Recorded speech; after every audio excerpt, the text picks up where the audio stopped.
seperti jatuhnya tembok Berlin atau runtuhnya Bank Lehman Brothers yang menyebabkan krisis keuangan global pada 2008, virus corona baru merupakan suatu isu yang telah menghancurkan dunia di mana konsekuensinya tidak dapat kita bayangkan. Seperti halnya virus ini telah mengubah gaya hidup, mengganggu pasar, dan meningkatkan kapabilitas pemerintah, ia juga akan menyebabkan pergeseran permanen dalam kekuatan politik dan ekonomi dengan cara yang tidak akan muncul kecuali nanti. Untuk membantu kita memahami krisis ini, majalah kebijakan luar negeri Amerika meminta 12 pemikir terkemuka dari seluruh dunia untuk menyampaikan harapan mereka tentang apa yang akan terjadi pada tatanan dunia setelah pandemi berakhir.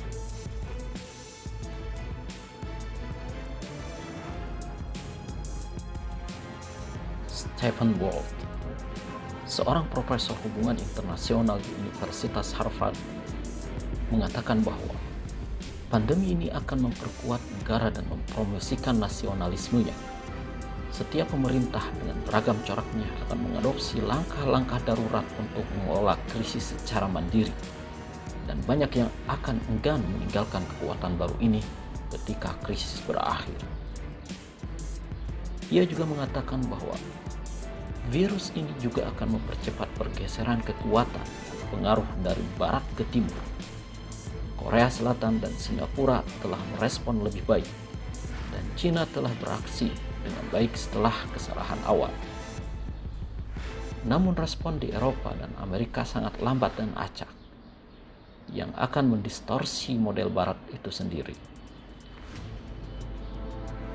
Namun ia berpendapat bahwa apa yang tidak akan berubah adalah sifat politik global yang saling bertentangan.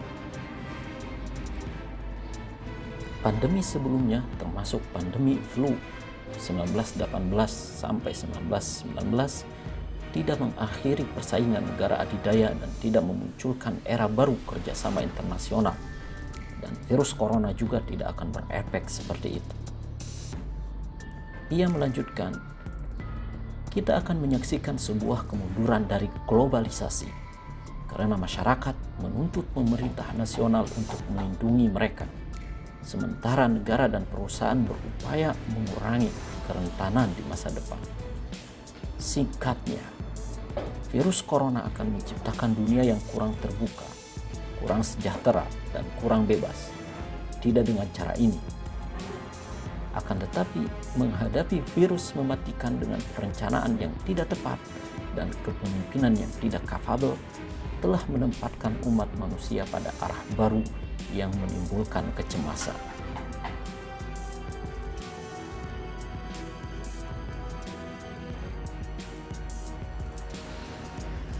Kishore Mahbubani.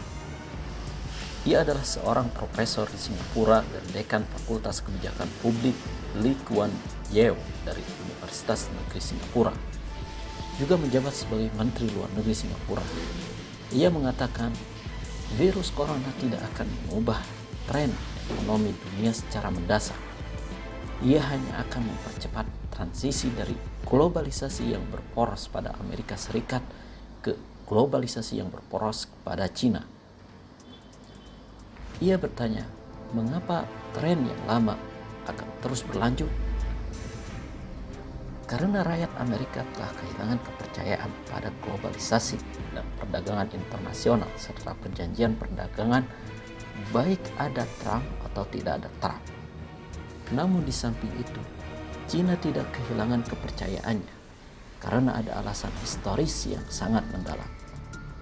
Para pemimpin Tiongkok sekarang memahami betul bahwa abad kemunduran Cina dari tahun 1842 hingga 1949 disebabkan karena kekerdilan dan upaya sia-sia dari para pemimpin Cina karena mereka mengasingkan diri dari dunia. Sebaliknya, beberapa dekade terakhir dari kemajuan ekonomi Cina merupakan hasil dari partisipasi global.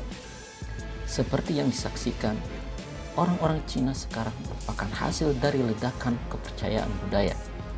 Mereka atau orang-orang Cina sekarang berpikir bagaimana dapat bersaing di mana saja.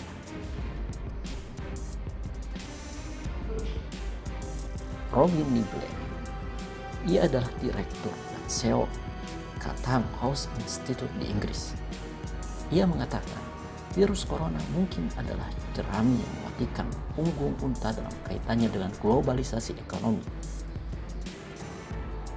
Kekuatan ekonomi dan militer Cina yang meningkat semakin membuat Amerika Serikat bertekad untuk memisahkan Cina dari industri teknologi global, yang mana Amerika Serikat mencoba memaksa negara-negara sekutunya untuk mengikuti langkah itu. Tekanan publik dan politik yang meningkat untuk mencapai target emisi karbon memang telah memicu pertanyaan tentang ketergantungan banyak perusahaan pada rantai pasokan jarak jauh.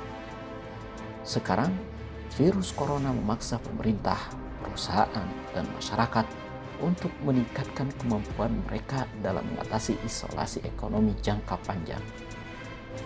Tampaknya sangat tidak mungkin dalam konteks ini bahwa dunia akan kembali ke gagasan globalisasi yang saling menguntungkan yang diidentifikasi pada awal abad ke-21. Tanpa adanya kerjasama melindungi keuntungan bersama dari integrasi ekonomi global dan struktur kelola ekonomi global yang diciptakan pada abad ke-20 akan semakin memburuk.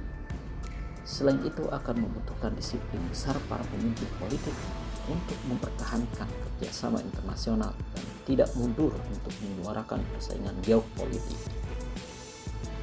Ia menyimpulkan dengan mengatakan, pembuktian pemerintah bahwa mereka dapat mengelola krisis virus corona secara mandiri akan membantu mereka mendapatkan citra politik.